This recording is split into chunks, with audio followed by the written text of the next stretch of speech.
bago. Ang mensahe ng Holy Father ngayon ay maging instrumento tayo ng pag-asa. Marami ng tao ngayon ang walang pag-asa, wala ng pag-asa. Maraming dahilan.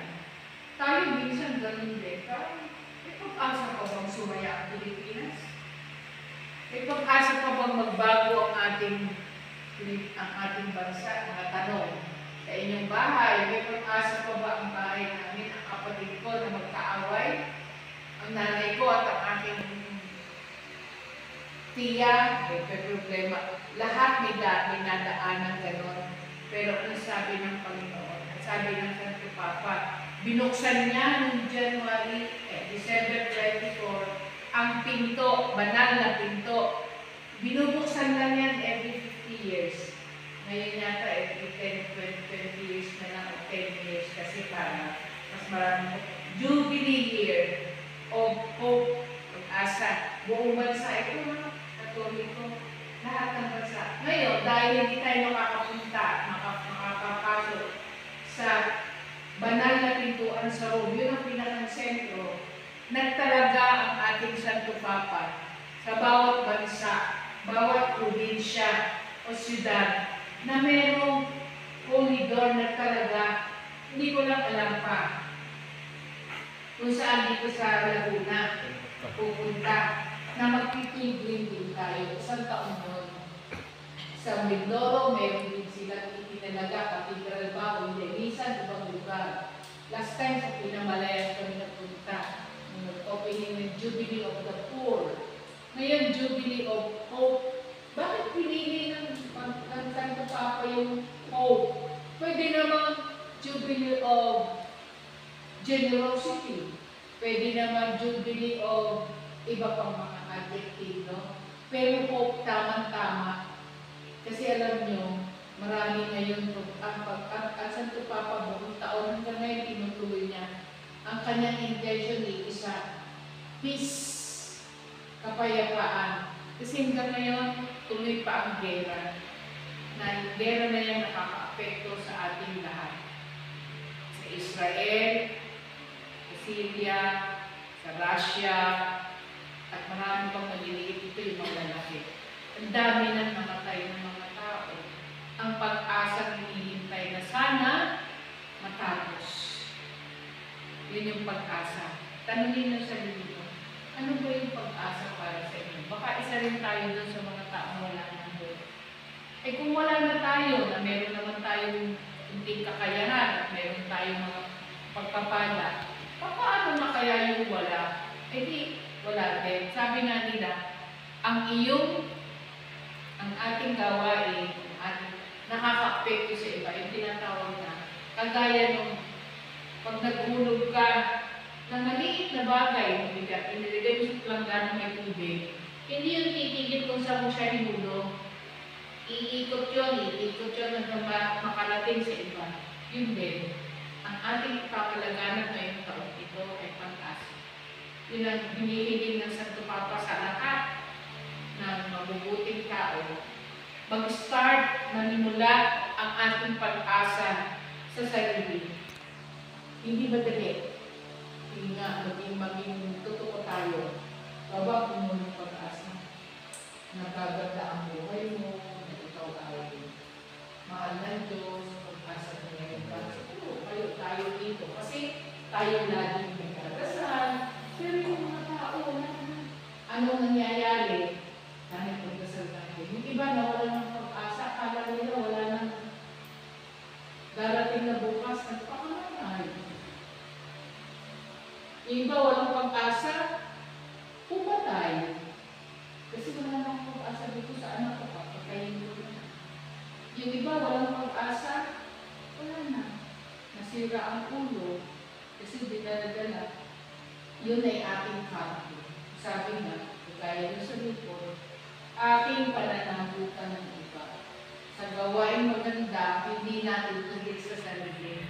Kung meron tayong ginagawa, iniisip na maayos, hindi yun sa sarili na tumitigil, nakaka-apekto. Sabi nga nila, kapag ikay ngumiti, ngiting totoo, maraming taong hindi makangiti sa hirap ng buhay, mapapangiti mo siya, siya, baka nasa Africa yun, baka nasa Mindoro, baka nandiyan lang sa baba, na ang tagal-tagal lang hindi makangiti, sa hirap, may sakit, may cancer.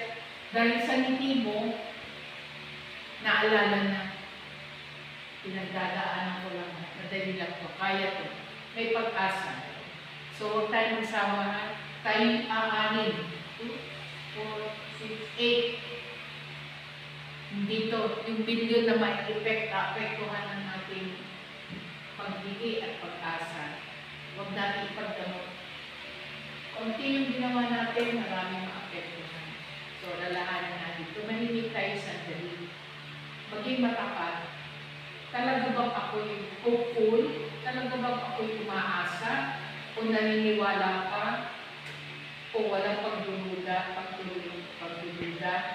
talaga bang may pag-asa na kami ay magiging masaya, mapayapa dahil dito. Kung wala, sa katahimikan ay iaalay natin, Lord, bigyan po ako. Para sa ganon, ako'y mapuno ng pag-asa, yung taong wala, maibahagi ko. Sana maging instrumento ako ng pag-asa ngayong taong ito. Makakita ako ng kasamahan ko, malungkot, tatapikin ko sa likod. Huwag kang malungkot, may pag-asa. Magtutulungan tayo. Ninitian ko, makikinig ako sa kanya at sasabihin ko na merong Diyos sa atin. Siya ang source ng pag-asa na galing sa atin. Kung tayo mapupuno, hindi pwedeng aawas. Kagaya ng wind, natatanda mo yung bote, punong-puno ng spirito, sumabog. Sana rin tayo mapuno ng spirito ng pag-asa. Amen? Amen. Kung may pag-asa, hindi. Kung wala kang pag-asa, talagang mahirap hindi. Sunod-sunod na yun. Kapag may pag-asa ang puso, magiging mapayapa ka. Pag may pag-asa yung puso natin, magiging walang hiti, walang problema, nakikita. Kaya mula ngayon, sana pag nakita natin, mula ngayon, bukas, ng araw tayo nandito, paalalahanan natin. Sister, mukha mo, wala mo dapat ito pag-asa eh. Okay mo ya, sabihin kay sister. Ito din, sasabihin, tayo yung magpapaalala sa bawat isa. Amen? Sa gayon, kahit sa maliit na sulok nitong Mornese, mapuno ng pag-asa, lalabas yan, ipunta sa iyo. Tayo nawa ang maging material at source natin. Amen. Amen. Hopeful New Year.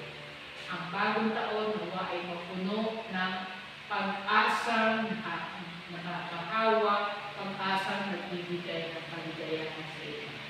Salamat sa Diyos.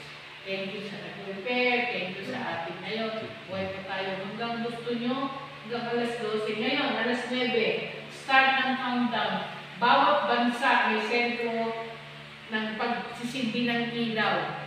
Parang una yata Australia. Sunod-sunod yun, ako-cover ng news. Ang ganda ang mga light nila. Epekto. May tayo, manood tayo. Ano si sister? Makikita. YouTube. Laptop. Makikita yun. Ang gaganda. One of the inahangaan sa video. Doon, so may sabi. Pwede buksan YouTube, mas malaki. Kikita nyo, ang mamangha ka, bawat bansa ginagastusan niya. Creative, bagay ka maganda. Sa Australia, sa experience ko, ano ko yan. Ang dami, milyon nandun sumayala ng Harbour Bridge. 1, 2, 3, pagdating ng 10. Ang light, grabe. Milyones ang ginagastos ko yung nagpapasaya. Tayo yata sa Mall of Asia. May mga designate na lugar. Sa Bansura. Sikat sa Bansura. Gumaya na rin tayo sa kanyang simula. New York, Korea, Japan, papasok yan. Hanggang kasi yung oras natin, iba-iba eh. So may unang papakita. Ikatapos nun, susunod-sunod na. Ano yung sabihin? 12 o'clock PM na sa kanila. Tayo, 3 oras ahead ng Australia. So 9 o'clock, alas 12 doon. Labasan na. Isusunod na mag alas 12 ng gabi, sunod-sunod na bansa. Magandang mapanood. Amen. Amen. Merry Christmas, Happy New Year. Happy New Year. Oh, la